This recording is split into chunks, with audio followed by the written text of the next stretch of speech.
The Fibonacci sequence is one example of a scientific evidence to prove the existence of the creator. Another example is heart coherence.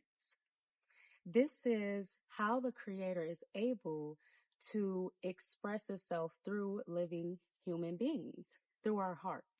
Let's talk about the difference between brain intelligence and heart coherence. The brain is the center of where our ego lives. This is where we formulate thoughts, beliefs, and our perceptions of the world. If you only looked at the world through the lens of the left brain analytical side, you will never see the full picture of existence. Now, the center of our beings, as ancient indigenous cultures knew, is the center of our existence. It's through the heart. It's actually not the brain. However, you need all of your chakras in alignment to be completely wholesome and to be in alignment with your higher self to experience reality for what it is, right? So if we're getting back on the heart, coherence, if you are trying to understand the fundamental things that we need to have as solutions with humanity, starts with family. It's not all this other stuff that we try to find solutions for, but we're working backwards because economics and politics and the way that the world governs itself of all human activity, it comes out of family dynamics. That's the human problem in the world. Humans being born into broken homes with no community. You have to start there. Community and family is centered around feminine energy. That means female humans. We have to start there if we want to solve humanity problems. You're not going to solve humanity problems by working with the opposite way, right? You're looking at just symptoms of the root problem, which is, and if we're talking about, most importantly, we're talking about what one may consider the black race, which is actually the water racial group of humans on planet Earth. We have to do well because we are the racial group of humans that connect all of humanity to God. When we go back to heart coherence, there's a movie, it's a Disney movie called Wish, and it really displays this concept very well on how the main character, Asha, is sparked in a light with her, right? She, even though the society is doing something and they all believe that this is the right thing to do, just because this person, the king is leading them, right? So they're trusting, they're putting their trust in the human, right? And they're giving their soul and their essence to him because he's pretty much telling them what to do and like how they need to do things, and he's the king and that's how it should be.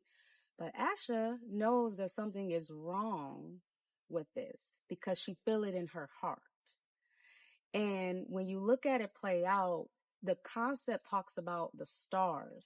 And then when you get towards the end of the movie, it talks about how it displays the stars in the skies and the stars in the humans. It's lighting up from the heart. And it's saying that it's no difference.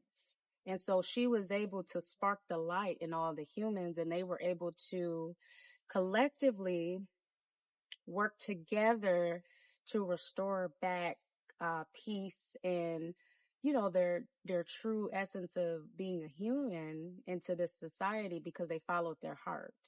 right there. So we talk about in today's world, and particularly with the work that I do with family dynamics and polygamy, and fundamentally creating a better world for the female humans, right, that look like me, that look like those who want to see a better world for their communities. We see that we have to dismantle the toxic Western individualistic monogamous beliefs that we have towards family. It has gone completely out of what humans are designed to do.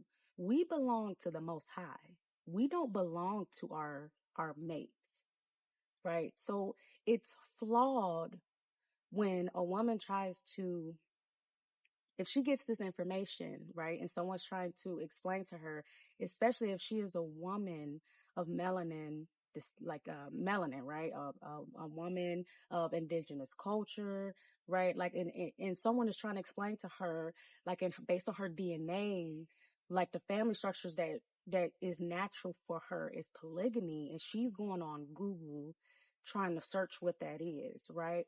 It's flawed when you even see that in that definition, it has the word shared spouses. First off, we have to identify what is a spouse, because based on your DNA, if you're an indigenous woman, a spouse doesn't necessarily mean juvenile animal sex. That's where most modern Western people think when they think of spouse, and it's a reflection of the underdevelopment of humans in this country. They think like children. You have no idea what sex is. You have no idea what it means to be a human. You have no idea who you are, like based on your DNA, right? So, and even for people who maybe consider themselves white in the West, you haven't been taught what you are, who you are, based on how the Creator designed you to be. I mean, we're all operating out of lies told to us about who we are, because you can't use this. You have to use this. When they say go within, we're not talking about this, going within here. That's going to lead the pathway to connect you with the divine, because you have to work through any corruptions that you have in your own heart. That's how you get there. Now, going back to polygamy, that flawed definition in and of itself, how can Google give you the definition of something so advanced as the fundamental family structure that creates a civilized society? How could Google give you a definition for that? That's the first error in that process that you're trying to do. The second error in that is that you do not share living, breathing souls. It is impossible. You cannot do that, ordained by the Creator. And we see that is why we have the mess that we have in America, right? You have people get together and then this thing happen with your mate of the opposite sex, and they're engaged in this, separate, you do this, right? Because there's no community, because you have a toxic perception of what family truly is, and you think you can possess a human. You can't do that. You can't say that you are mine and you're off limits. Impossible. And when you try to do it, you live a very hard life. You experience pain and suffering, because not even the Creator possessed human beings. So, to end this, I just want to say, we're talking about creating a better world for humanity. You have to start with family, the part that people try to avoid. The reason that people try to get real technical with all this and use all this, because they're avoiding this. Because when we talk about family, you're confronted with those demons and the trauma that caused you the pain, and also just wanting to hide from yourself.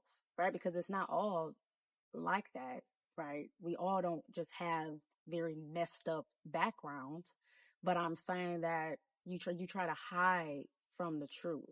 You try to hide from yourself. So, and then you're constantly looking for the creator externally. So we're saying that the evidence and the proof of the creator existence is through heart coherence. So you have to look for the creator internally. You can't look at something outside of yourself. And we have to start with family dynamics. We have to redefine what that is. We're not going to be relying on Google to explain to you what the family structure of an advanced human civilization is. That is a flaw. You have to go within your own heart.